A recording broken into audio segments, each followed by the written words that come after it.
Shalom, jemaat Tuhan yang berbahagia, kita bersyukur karena kita boleh menyelesaikan aktivitas kita sepanjang hari ini.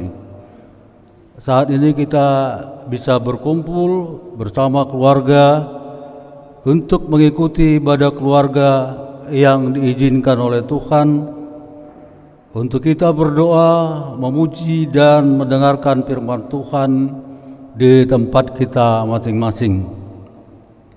Atas nama Majelis Jemaat GPIB Philadelphia mengajak kita semua untuk dengan sungguh-sungguh beribadah serta mendengarkan firman Tuhan dan renungan yang akan disampaikan oleh Bapak Pendeta Simpson Nelson Salao. Jemaat sekalian diundang berdiri. Dan mari kita awali ibadah ini dengan bernyanyi dari Kidung Jemaat 226.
Bapak, Ibu, dan saudara-saudara sekalian, mari kita berdoa.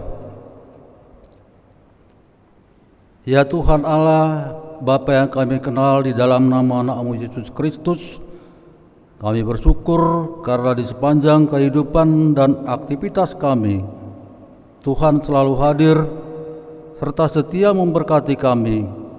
Walaupun saat ini masih merebaknya virus yang mengkhawatirkan bahkan menakuti kami. Bapa di surga, kami juga bersyukur sebab Tuhan memberi kesempatan untuk beribadah saat ini, menghayati persekutuan bersama Tuhan lewat nyanyian, doa dan firman-Mu. Hadirlah ya Tuhan dan kuduskanlah ibadah ini dari awal hingga akhir. Sempurnakanlah ya Tuhan doa ini yang kami panjatkan melalui anak-Mu Yesus Kristus. Amin. Bapak Ibu sekalian, dipersilakan duduk kembali. Selanjutnya Bapak Ibu, kita akan membuka Alkitab untuk membaca firman Tuhan sebagai mazmur pujian yang diambil dari Mazmur 19 ayatnya yang ke-7 hingga ke-15.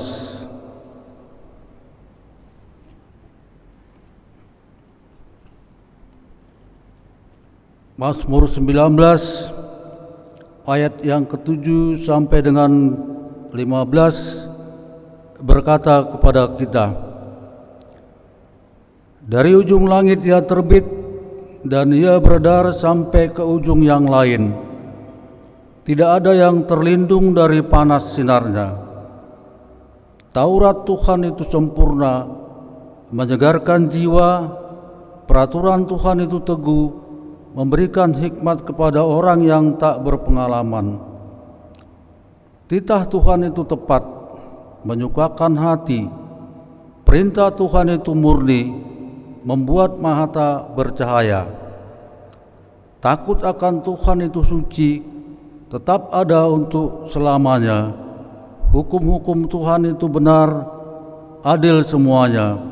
Lebih indah daripada emas, bahkan daripada banyak emas tua, dan lebih manis daripada madu, bahkan daripada madu tetesan dari sarang lebah.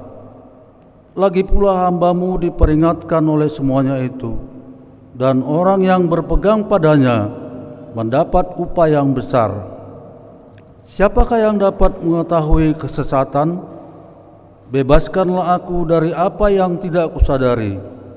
Lindungilah hamba-Mu juga terhadap orang yang kurang ajar. Janganlah mereka menguasai aku, maka aku menjadi tak bercelah dan bebas dari pelanggaran besar. Mudah-mudahan Engkau berkenan akan ucapan mulutku dan renungan hatiku, ya Tuhan, gunung batuku dan penebusku. Demikian pembacaan Mazmur Pujian.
Jemaat yang kekasih, kita akan membaca dan merenungkan firman Tuhan.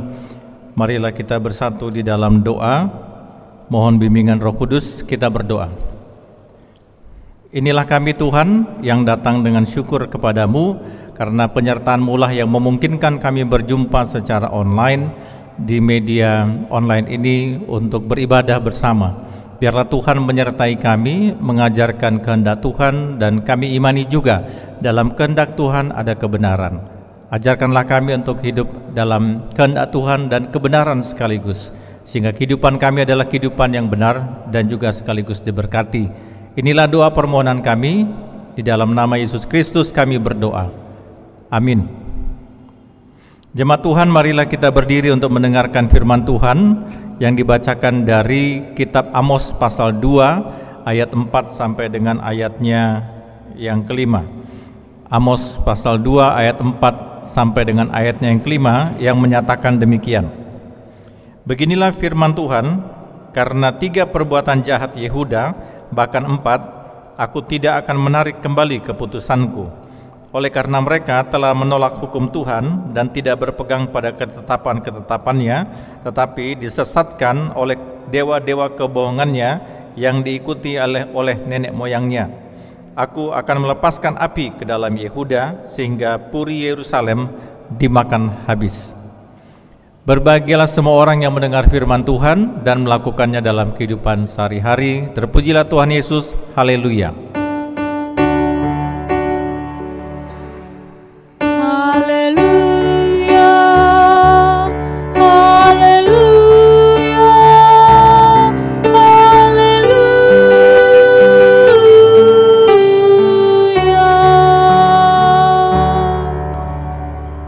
Baik jemaat yang kekasih, tema renungan kita pada malam hari ini, ibadah keluarga kita, adalah dampak dari penolakan hukum. Dampak dari penolakan hukum. Nah, latar belakang dari kitab Amos adalah begini, bahwa situasi politik mereka pada saat itu justru sangat stabil. Jadi lagi stabil-stabilnya.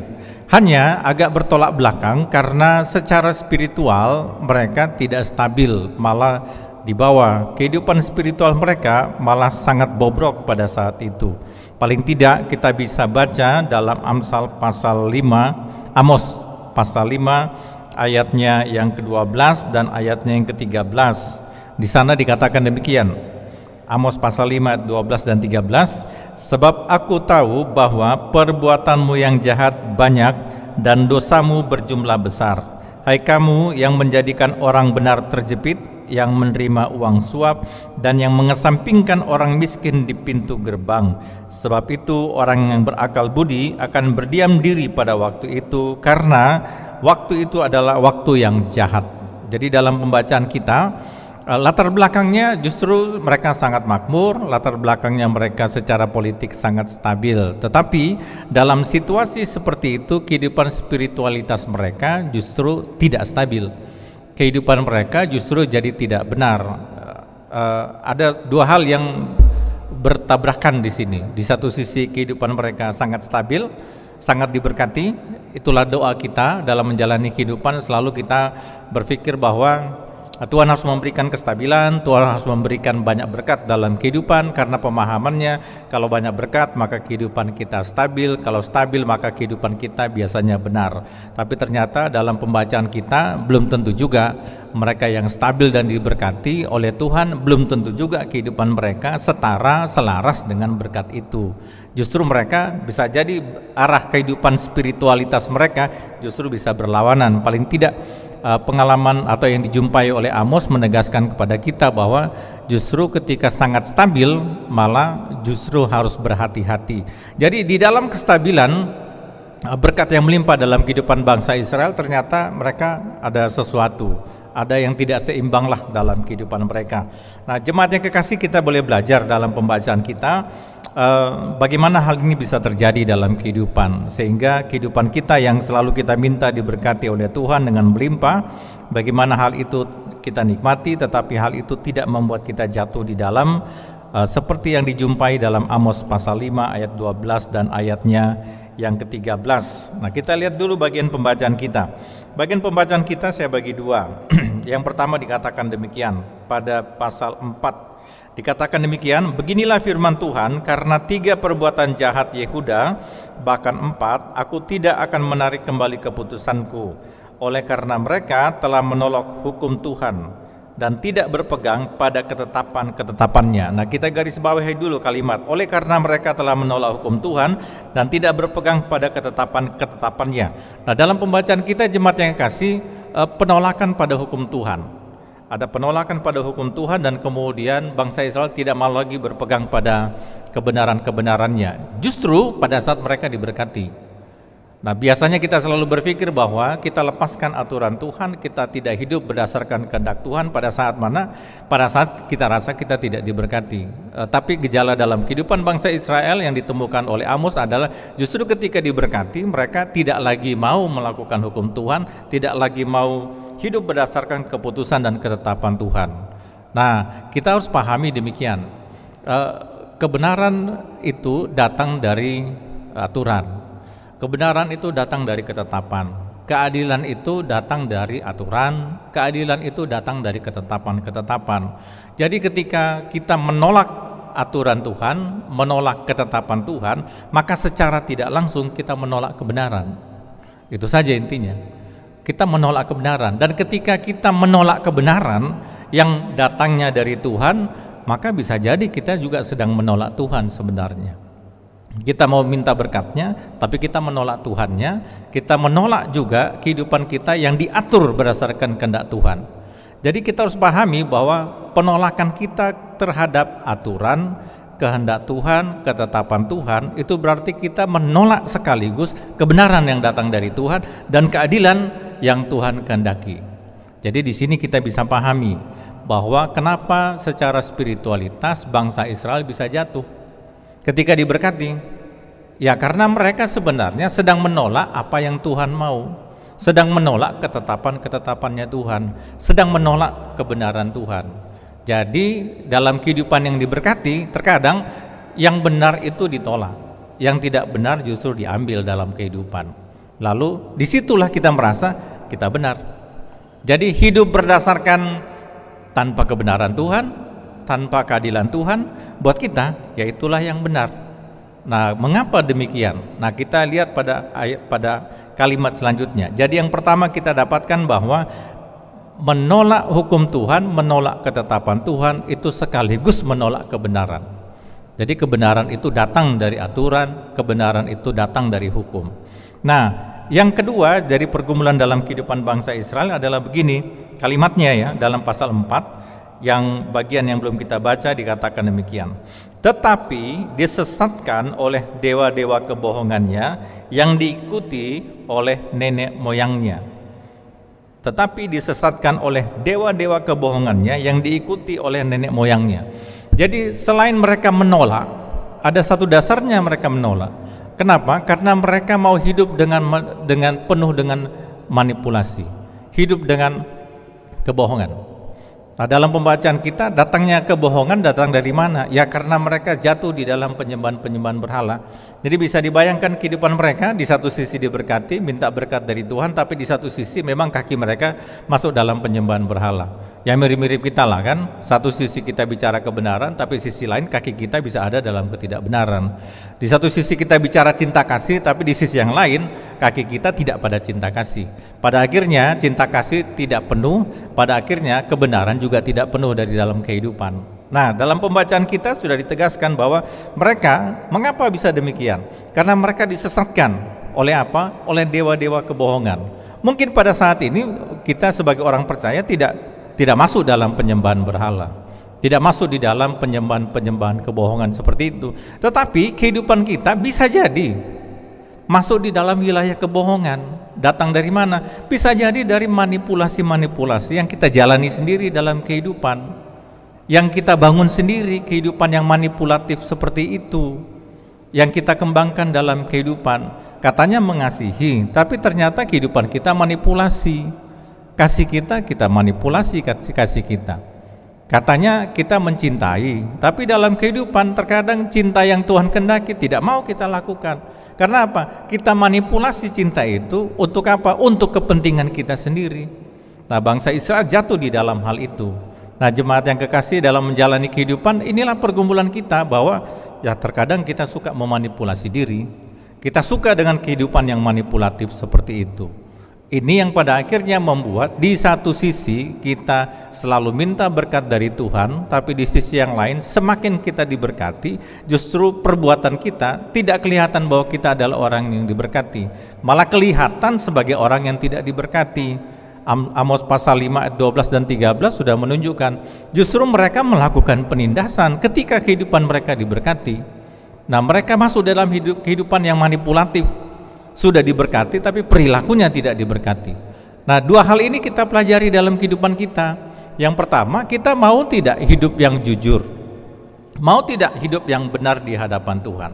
Caranya bagaimana? Ya hiduplah berdasarkan apa yang Tuhan kehendaki, hidup berdasarkan aturan Tuhan, hidup berdasarkan kehendak Tuhan, ketetapan Tuhan. Karena di sanalah letak kebenaran, karena di sanalah letak keadilan yang sebenarnya. Nah, ini tantangan untuk kehidupan kita bersama. Mau tidak kita hidup dalam situasi yang seperti itu?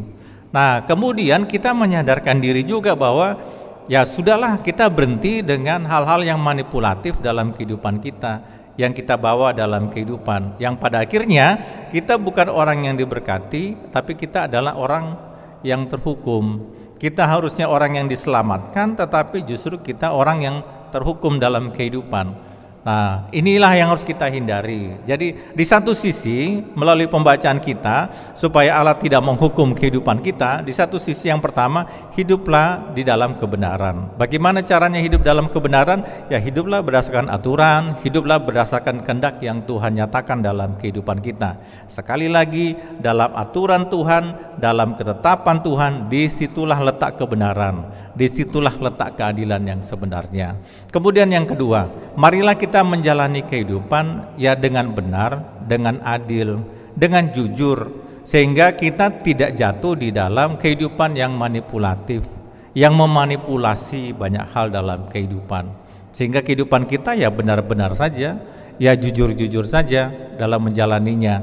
Dalam pembacaan kita, kenapa bisa masuk manipulasi itu? Karena apa? Ya kehidupan kita sudah tidak mau lagi hidup dalam kebenaran. Jadi sebenarnya kehidupan kita seperti ada di dua sisi. Di satu sisi hidup dalam ketetapan Tuhan, di sisi yang lain bisa jauh dari Tuhan. Nah, tinggal kita mau bergeser kemana dalam menjalani kehidupan ini. Tinggal kita mau bergeser kemana. Nah, kita sering tertipu. Sering tertipu oleh apa? Oleh kemauan kita. Sering tertipu oleh apa? Kebenaran menurut kita. Sering tertipu oleh apa? Oleh keadilan menurut kita sendiri. Nah, mulai sekarang Bagaimana caranya adil? Ya hiduplah berdasarkan apa yang Tuhan kehendaki. Jangan buat keadilan versi sendiri mungkin. Kemudian yang kedua, ya hiduplah berdasarkan aturan Tuhan, karena kita tahu di sanalah ada kebenaran dalam kehidupan. Nah, jemaat yang kekasih, dua hal kita lakukan dalam menjalani kehidupan sehingga menghindarkan kita dari hukuman, menghindarkan kita dari masalah-masalah. Dalam pembacaan kita dapatkan dua hal yang harus kita lakukan. Yang pertama, hiduplah dalam kebenaran, hiduplah dalam ketetapan yang Tuhan kehendaki. Kemudian yang kedua, dalam menjalani kehidupan, ya hiduplah secara jujur. Jangan hidup dengan banyak manipulasi. Tuhan memberkati. Amin.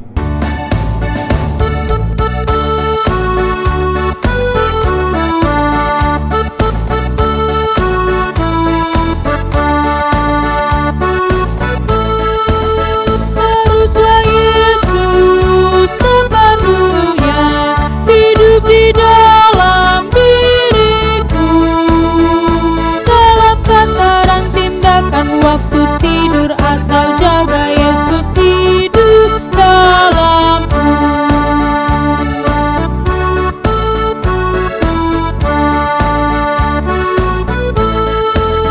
Ku harus hidup sepenuhnya di dalam Yesus Tuhanku, dalam kasih, kebenaran, pengampunan, kekudusan, dalam Yesus hidupku.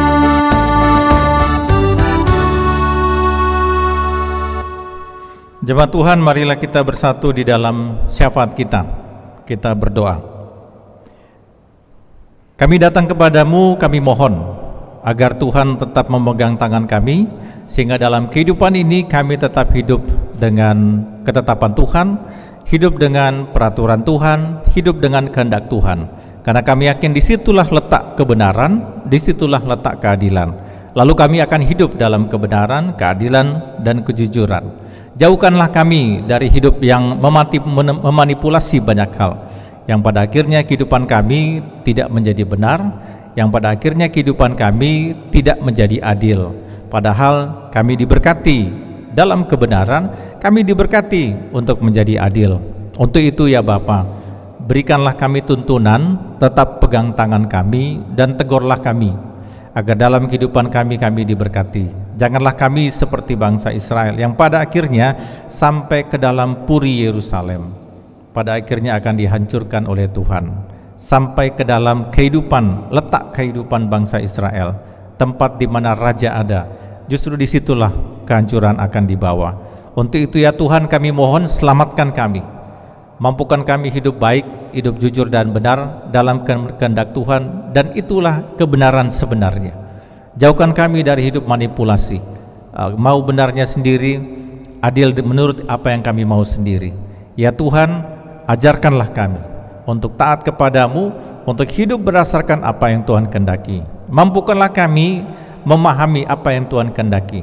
Biarlah ketaatan kami di dalam menghadapi pandemi COVID-19 diberkati.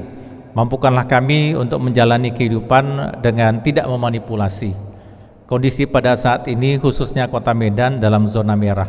Biarlah perilaku kami adalah perilaku yang berupaya untuk tidak memerahkan Kota Medan dengan perilaku yang pada akhirnya lebih menghijaukan.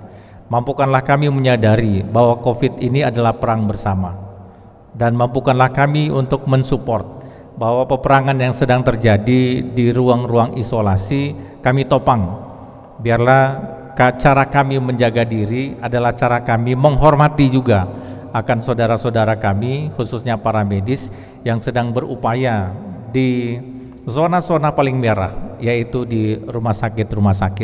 Kami mohon Tuhan bantu sehingga sikap yang benar berdasarkan protokol kesehatan yang tepat memampukan kami hidup dalam kenyataan bahwa kami hidup dalam kenormalan baru pada saat ini dengan protokol kesehatan yang ada. Dan Tuhan mampukan juga agar pada akhirnya kami boleh mengaminkan bahwa semua kegiatan-kegiatan manipulatif yang tidak menghargai protokol kesehatan, yang hidup dengan kebebasannya sendiri, mau bebas sendiri, tidak memperhatikan kepentingan orang lain, mereka juga harus belajar. Kami berdoa agar ada saat di mana mereka belajar bahwa menjaga kesehatan dengan protokol kesehatan itu menjadi penting. Biarlah Tuhan berkarya bagi setiap mereka. Ya Tuhan, kami mohon juga dalam kehidupan kami berkeluarga, bergereja, kami tidak menjadi pribadi yang manipulatif. Mampukanlah kami tampil dengan kejujuran, tampil dengan kebenaran, tampil dengan keadilan. Tidak membawa kepentingan pribadi, tapi biarlah semua kepentingan Tuhan. Tidak membawa maunya sendiri, tetapi hidup dalam kebersamaan di satu rumah, sebagai satu keluarga, hidup dalam sebagai satu persekutuan, hidup dalam kehidupan bersama sebagai suatu bangsa. Sehingga di dalamnya Bapa di surga kami tidak mendapatkan hukuman, tapi kami mendapatkan kebebasan, kami mendapatkan kelepasan dalam kehidupan kami sekalian. Ya Tuhan, kami mohon sertai kehidupan kami, pengharapan kami bahwa badai ini dapat segera berlalu. Tetapi ketika itu belum segera berlalu, mampukan kami untuk bertahan di dalamnya. Berikan kami hikmat. Dan biarlah Bapa di surga kami boleh memahami bahwa Tuhan tidak pernah meninggalkan kami. Yesus yang naik ke sorga adalah Tuhan, dan Tuhan tetap menyertai kehidupan kami. Mampukan kami untuk menjalani kehidupan dengan kesadaran bahwa kami harus jalani ini. Inilah bagian kami. Kami yakin Tuhan juga sedang melaksanakan mengerjakan bagiannya, dan itu pasti melegakan untuk kehidupan kami sekalian. Karena dalam kehidupan kami Tuhan tidak pernah memanipulasi banyak hal. Tuhan tidak pernah tampil dalam kehidupan kami dengan memanipulasi. Janji Tuhan selalu digenapi. Perkara Tuhan selalu benar. Tuhan berkarya dengan seadil-adilnya. Ya Tuhan, berkaryalah dalam kehidupan kami. Bawalah kebaikan dalam kehidupan ini sehingga kehidupan kami boleh dipulihkan. Bapa di surga, sertailah kami, berkati seluruh pelayan dalam ibadah kami, pelayan liturgi, pelayan puji-pujian, pelayan multimedia. Tuhan berkati seluruh pelayan yang ada sehingga pelayanan media kami terus berlanjut dengan baik dan jemaat-jemaat boleh terlayani dengan baik. Allah Bapa di surga, inilah doa kami yang kami naikkan hanya di dalam nama anak-Mu Yesus Kristus yang telah mengajar kami berdoa bersama. Bapa kami yang di sorga, dikuduskanlah nama-Mu, datanglah kerajaan-Mu, jadilah kehendak-Mu di bumi seperti di sorga. Berikanlah kami pada hari ini makanan kami yang secukupnya, dan ampunilah kami akan kesalahan kami, seperti kami juga telah mengampuni orang yang bersalah kepada kami. Dan janganlah membawa kami ke dalam pencobaan, tetapi lepaskanlah kami daripada yang jahat.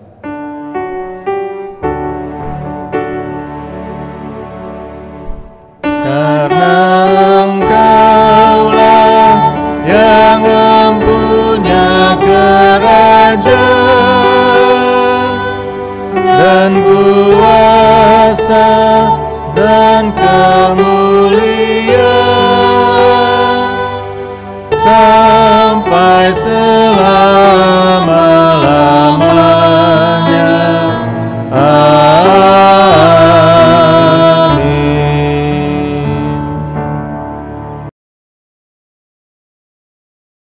Bapak, Ibu, dan saudara-saudara sekalian, pada saat ini selayaknya kita terus dan selalu bersyukur atas perbuatan kasih Tuhan yang telah dikerjakannya dalam hidup kita.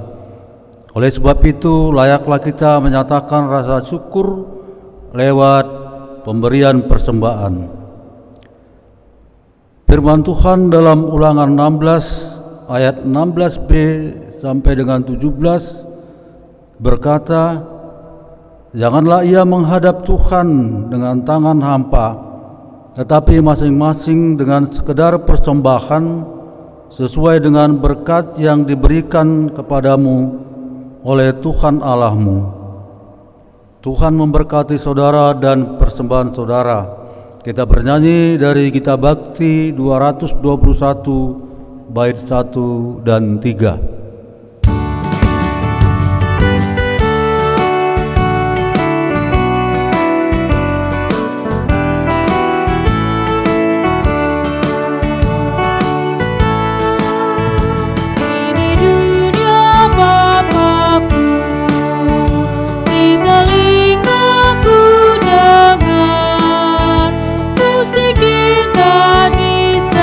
Sekitarku, lagu alam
Bapak, Ibu, dan saudara-saudara sekalian diundang bangkit berdiri untuk kita doakan persembahan ini.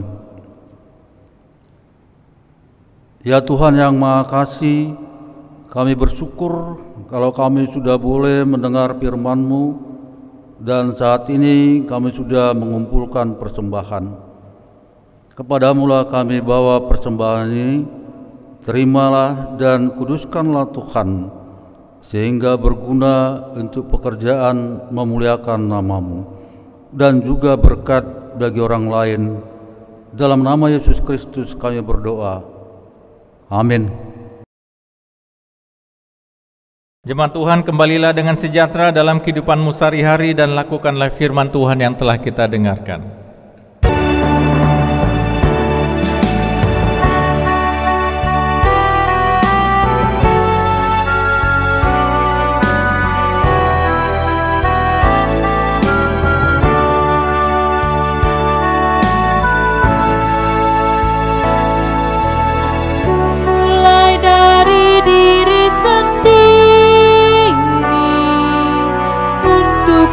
Lakukan yang terbaik. Ku mulai dari diri sendiri, hidup jujur dengan hikmat Tuhanku. Tekadku Tuhan, mengikut-Mu selama hidupku.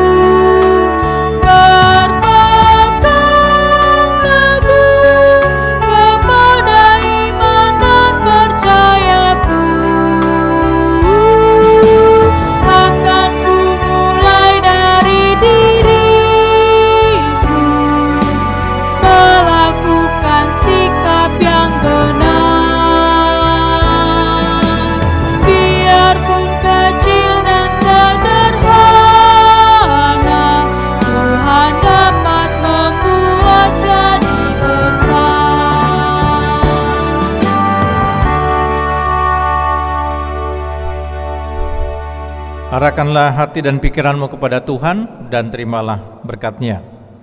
Kasih karunia dan damai sejahtera dari Allah Bapa, dari Tuhan kita Yesus Kristus dan persekutuan Roh Kudus menyertai kehidupan kita sekalian saat ini kekal sampai selama-lamanya.